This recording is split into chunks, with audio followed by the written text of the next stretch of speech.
Welcome to Local is Lekker, where we visit local businesses with a lekker story.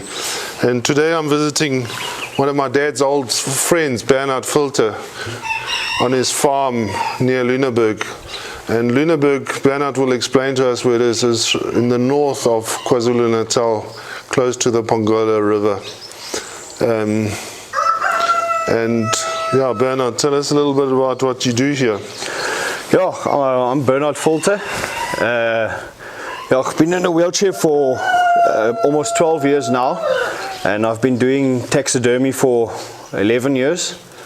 And it's a very interesting business that all started with having a passion for hunting and for wildlife and conservation. And tell us a story about my dad. We stand here next to a nice kudu. Yeah, very big kudu. Yeah.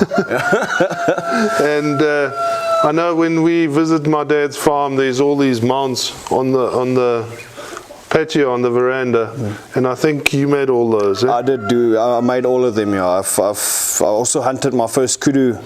Your dad gave it to me as a present, and that was a very epic hunt.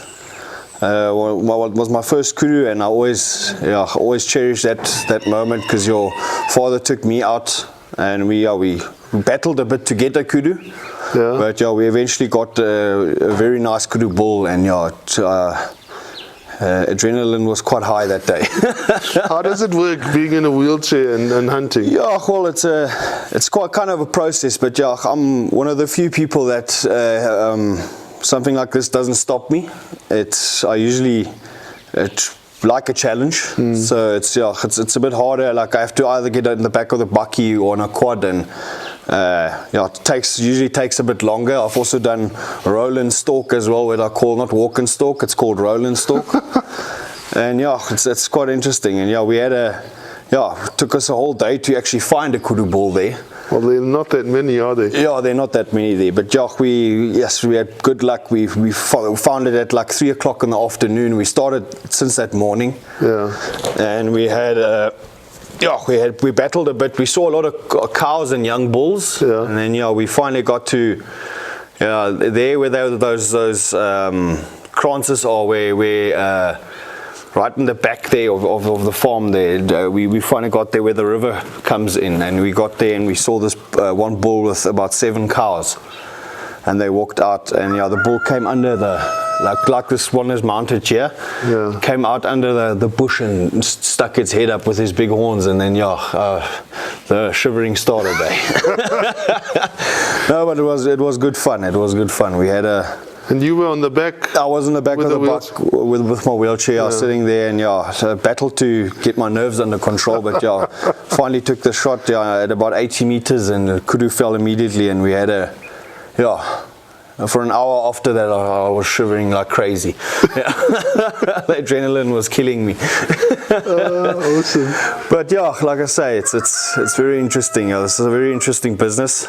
You meet a lot of weird people and a lot of good people, and everybody has the same interest in hunting and mostly a love for wild animals. That's the thing. And with taxidermy, it's the same thing. It's like if you recreate somebody's memories that's of a hunt or something, and if you've got something on the wall like this, it's something that you'll always remember. It's always like if you look at the animal and you see, but that hunt happened like this, and that hunt happened like this, and I can tell you 3 days worth of stories about all the animals that I've hunted. With interesting backgrounds, and where stuff happens which you didn't expect, and close calls with buffalo and with leopards and stuff. It's quite a bit of fun. Now I've had some interesting stories happen with leopards as well, and I had one that almost chowed me, but but that was a good, very interesting thing. But that's mostly what taxidermy is about. Like I started this business because I had my accident in 2009. And always wanted to either be a fishing guide in the Seychelles or be a professional hunter for overseas clients. Just came out of matric and had my accident. Was a passenger, and I luckily drove off a bridge. But like I say, it's all in God's plan, like I say. And then I decided, can't sit around and do nothing. Let me rather try something that I always used to be good with my hands, making stuff, and then I decided, well, it runs in the family. My great grandfather and on both sides of the family were all very big artists, made a lot of woodwork and built, painted, everything. So I decided, well, I'm pretty good with my hands, let me just start something which I'm interested in. And then I got into the taxidermy business, and it's been going very well. I've made a lot of stuff. I do shoulder mounts, skull mounts, full mounts. I even do birds as well. And it's a very interesting story about it's not a business that you get into easily. There's a lot of people that don't understand how the hell do you get into taxidermy. It's it's almost like it's not something you get into, it's a calling. It's I started learning about taxidermy from an early age. I always was interested. I had a lot of stuff that I had done from other people, and then I had a bad experience once where I got something that I didn't like, which was not mounted the way it was supposed to be. So I decided, no, listen here, I'd rather do it myself, because I know all the animals. I've hunted most of them, and I don't want anything to look like it's not supposed to look like that. It must look like this, and I'll rather do it myself. And then I got into it mostly for myself at the beginning.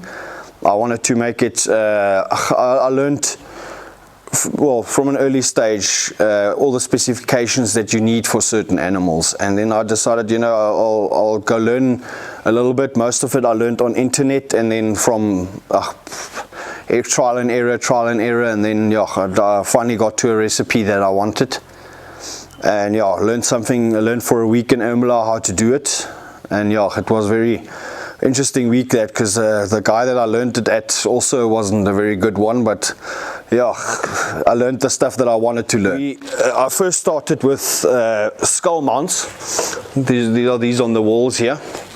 I can show you when we go on top there. I can show you some more, but these are what I started with. I used to do this. One of my first clients was Holger's dad, who came over and brought a lot of skulls for me to do, and that's where the Kudu story comes from, where he gave me a Kudu for the work that I did for him.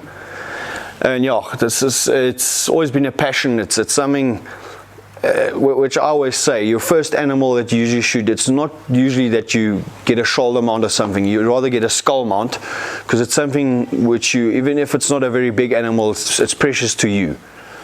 And you can, there's a lot of ways you can do this. I tend to like it with a little bit of a smaller plaque, not a massive big plaque, because it actually it accentuates the trophy more. It doesn't accentuate the wood, it actually accentuates the trophy more. And then what started with this, and then after a while I decided, taxidermy, the shoulder mounts and full mounts and stuff basically it's a better way to show off the skills that you have. And then also it's very interesting. Every animal is different. If you look at this is a bush pig mold. This is the foam part that you use before everything starts. You have to, the first thing that you do is with the skin, you treat the skin with salt for 3 to 5 days, depends on how big the animal is. And then what you do, you take you remove all the salt from the skin, and then you put it into formic acid, which is a chemical that you use to preserve the skin basically. And then what you do, you can leave it in there for up to 2 years. But usually after 8 days you start using the skin. And then what you then do, you build yourself, it's called a fiberglass mold. I've got one here for you. Let me just go fetch it quickly. Now this is of an Barbary, a shoulder mount basically. This is the fiberglass mold. It's hollow inside, and it's got nothing inside basically. What you do, you use a foam that you put into this, and then it creates this. Basically, this is a bush pig one. Unluckily, I don't have the mold here. It's in the shed on top there. But yeah, this is a bush pig mold. This is the foam. After you've poured the foam into this, it basically it hardens. It goes as hard almost as a rock, but it weighs nothing. It's this whole thing probably weighs like maybe a kilogram, if. And then what you do after you've thrown this, you usually take your sandpaper and stuff, and you fix a few imperfections and stuff, and then yeah, you start building up your mold. If it's too small, you have to make it larger, or if it's too big, you have to make it smaller to fit the skin. So what you do, you take the skin out of the formic acid and you put it into aluminium sulfate, which is a tanning solution, which so your skin doesn't rot or there's no hair slip or anything like that. And then what you do, if you finish that, you can, if it's an aluminium sulfate, it's usually like 3 to 5 days, up to 10 days, depends on how long you want to have it in there.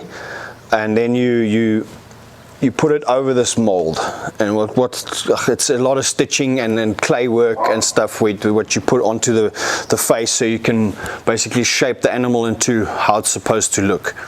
And then after you finished that, then as you can see here at the back of the kudu, the skin is usually, it's put over, and then the stitching is put at the back of the head. The stitching is put over up till here, and then what you do, I use a normal small screw with a drill, and then you drill the skin into the wood at the back. And what it does, it fixes the skin to this thing. And then what you do after that, you get the finished product. That's when if you've started shaping, this one is not completely finished. It still needs a lot of work, but most of it is done. It's still quite soft because it takes about 2 to 3 weeks to dry.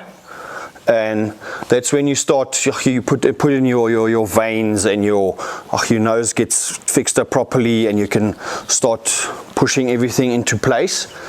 And then yeah, it's quite a process, like I say, but if it comes out nicely, it's very nice to have something like this on your wall, where you've got something that you can always be proud of and always remember the memory of hunting it. And I've done most of the species South Africa has to offer. I've mounted most of the other animals. I've done shoulder mounts off, and I've done a couple of full mounts, and done a lot of birds as well. At the moment I've got about 10 that I still have to do. It's a bit hard because the skin is very thin, and that's a whole another process as well.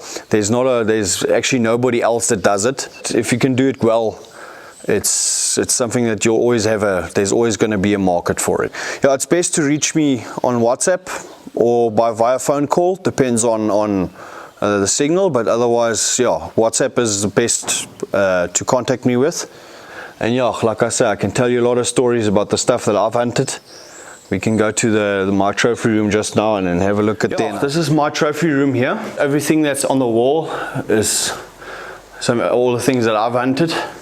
Like this buffalo here, I hunted in 2017 with a bow, which is also a very big achievement that I got. I'm the only person that I know of, which I've actually researched, that hunted a buffalo with a bow in a wheelchair. And yeah, it's something very interesting that, like I say, it's most people are scared to hunt a buffalo because it is a very dangerous animal. And yeah, I also had a couple of close calls with this bull. We got up to 25 meters from him, and yeah, I hunted it with only one arrow, shot it with an arrow at 25 meters, it ran 30 meters and it fell down. Yeah, then we had to almost wait an hour before the other buffalo bulls didn't want to go away. And yeah, we got out there quite quickly because yeah, as I shot the bull, the other bulls were starting to sniff the air and look around, and got kind of scary. So we moved away there. Took about 30 minutes before we came back. And as we came back, the bulls were still there, and they still wanted to, they were busy intimidating us. So we moved back again, got into the car, and then drove with the car close to where the buffalo fell. And yeah, luckily after an hour they decided they had enough, and then they left the other buffalo. But yeah, that was a very close call. Yeah, and it was a very interesting hunt. Yeah, it took me 7 days to get the buffalo, but yeah, it was one of my best and favorite hunts that I ever did, was this buffalo behind me here. And yeah, and I've had there's a couple of animals in here that have a special place in my heart, like that waterbuck there. It's a very nice waterbuck that I hunted in a Swartwater area. I hunted him a rolling stalk, where I went into the bush with my wheelchair. I push my wheelchair. I don't make a lot of distance, but yeah, to about 2 to 3 kilometers a day with my wheelchair, and yeah, it takes me a long time. But yeah, that was one of my favorite hunts, because everybody wanted to hunt this specific waterbuck because it has a little kink in its horn. It's unlucky from this angle here, you can't really see the kink in the horn. From the side you should be able to see it, but yeah, it's got a small kink in the back of one of the horns, and everybody wanted to hunt this specific one. And yeah, the most unlikely candidate to actually get the waterbuck, because yes, like I say, I wasn't even hunting for a waterbuck, but everybody else was, and then I was the lucky one to get it. Yeah, I've had a couple of instances where you get very close to the animals because they don't know what the hell you are, because you're not walking towards them. It's just a small thing, because most of the time you're lower than the animals, so they don't really know what you are. Like I've had impala come up to 5 meters from me not knowing what I was. Wildebeest the same. I had a couple of interesting experiences with that. And yeah, like most of the animals in here I mounted myself. That Sesame there, that's a Sesame there. Also shot with a bow. That's the second fastest animal in the world, fastest animal in Africa. Now, there's a couple of things in here that I hunted with a bow. Like I say, every one of them has got a story. I've taken 6 of the tiny 10. I'll just name them for you quickly. It's a blue duiker, red duiker, steenbok, klipspringer, duiker, oribi. That's the ones I've got already, and they're mounted here.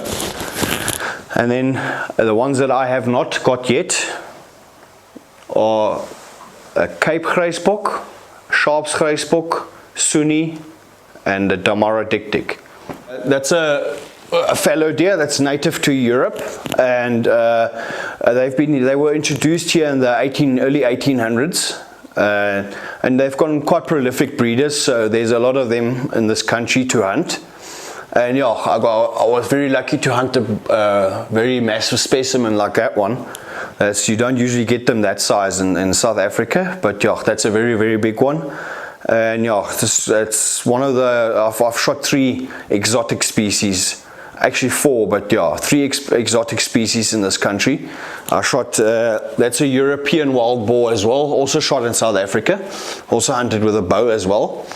And it's a very, yeah, it's one of the hardest species to get with a bow, because it's got the big boars have got a lining of cartilage, almost like this cartilage is in behind the skin. It's got a big cartilage plate where it's actually protection for when they fight, because they have big tusks. As you can see on that one, it's got very big tusks. And what they do, they actually bite each other and fight very, very, very hard. So yeah, it's a very hard thing to shoot with a bow, because it doesn't penetrate that cartilage plate. So you need quite a big bow or otherwise you have to shoot it a quartering away, where you shoot in behind the ribs so you get into the vital area. But it's a very hard thing to shoot, and I shot it with a 70-pound bow with a almost 800 grain arrow, and the arrow only penetrated about this deep, about 6-7 inches deep. Yeah, it's one of the hardest species to shoot with a bow because of that cartilage plate that it's got. The big boars have got those. This is the other exotic species that I got. It's a Barbary sheep, or Aoudad they call it, and it's native to Sudan, and they introduced them into South Africa as well a lot of years back. And yeah, South Africa and Texas in America are some of the only countries that you can still hunt them quite regularly, because there's a lot of them. Where Sudan, you need a special permit and everything to actually go hunt it there. Where in South Africa and in America you can hunt them quite, because they were all introduced. And yeah, they bred quite prolifically. But yeah, it's one of the harder animals to hunt for me in a wheelchair especially. It's a very, like I say, it's a mountain species, and it roams like the cliffs and everything. And yeah, I got lucky with this one. I shot it at 510 meters, which is the furthest shot I've ever taken in my whole life. That is, yeah, it was ridiculous. It took us 5-6 days to actually get close to these animals, and that's the closest we got. You hunt them in the Northern Cape. In the Northern Cape, there's a mountain range there. It's not a mountain range, it's more like a shale mountain near Carnarvon, Somerset West, those places. Britstown and those, they've got them quite a lot, and they were introduced there by the Cape Nature Conservation, and also I think it was in 1910s, 1920s there around, they introduced them there. This is the bow that we use for hunting the animals and stuff. It's also like bow hunting is a craft that's 10 times harder than hunting with a gun. It's way more intimate, like I'd say. It's something that I enjoy very much, and yeah, for me in a wheelchair it's even harder. But yeah, that's the whole thing about bow hunting. It's so rewarding to actually, if I get something with a bow, it's about 5 times as good as hunting it with a rifle. And I can show you quickly here. I've got the bow here.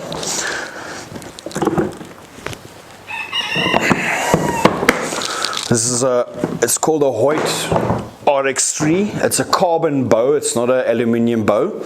It's got a carbon riser, like they would say. This is the whole this part of the bow is carbon, and yeah, it weighs about a half of what a normal bow would weigh. That's an aluminium bow. I used to hunt with aluminium bows as well, but this is just I enjoy it much more hunting with a carbon bow. And yeah, this is an 80-pound bow.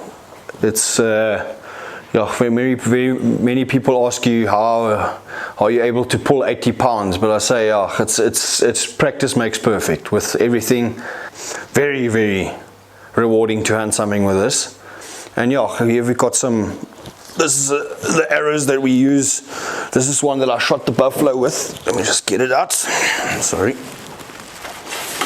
This is an arrow that I used to hunt the buffalo with. It's a special big game arrow, like they would call it. It's much heavier, and it also its spine and the thickness of the arrow is much thinner, but the carbon that they use is much thicker inside. That's why it weighs about almost twice as much as a normal arrow would weigh.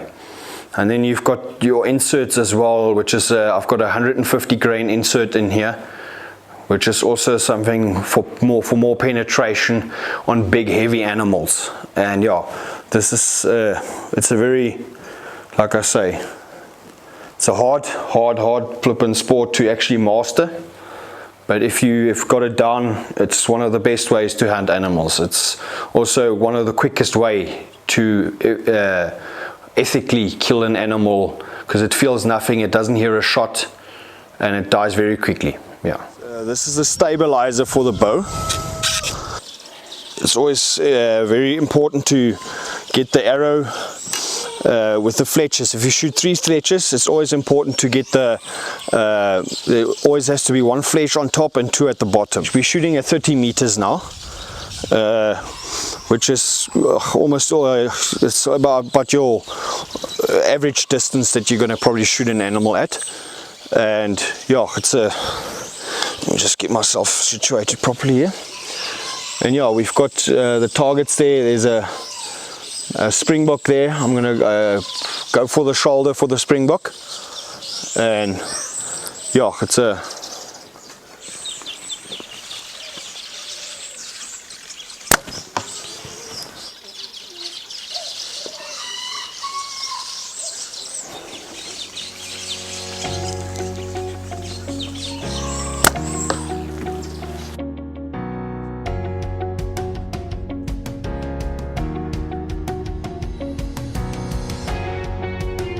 the farmer's name is Bella Esperanza. It used to belong to a Spanish guy, and then my great grandfather, and he was the first pastor at that church, and yeah, he bought this farm, yeah, I think it's 1874 if I'm right. This house that we live in is over 100 years old. Anglo-Zulu War and the Anglo-Boer War was burnt down, but yeah, we always came back and fixed it up again, and yeah, luckily we can still live here, and it's a beautiful, beautiful, beautiful place. I could not imagine growing up anywhere else, and yeah, it's been a very interesting couple of years here, because it's, like I say, being in a wheelchair and on a farm is quite an interesting thing. It's not as easy to farm in a wheelchair, but yeah, it's, like I say, luckily I could do this, and luckily I am good with my hands, so that's a bit of a blessing that I have there.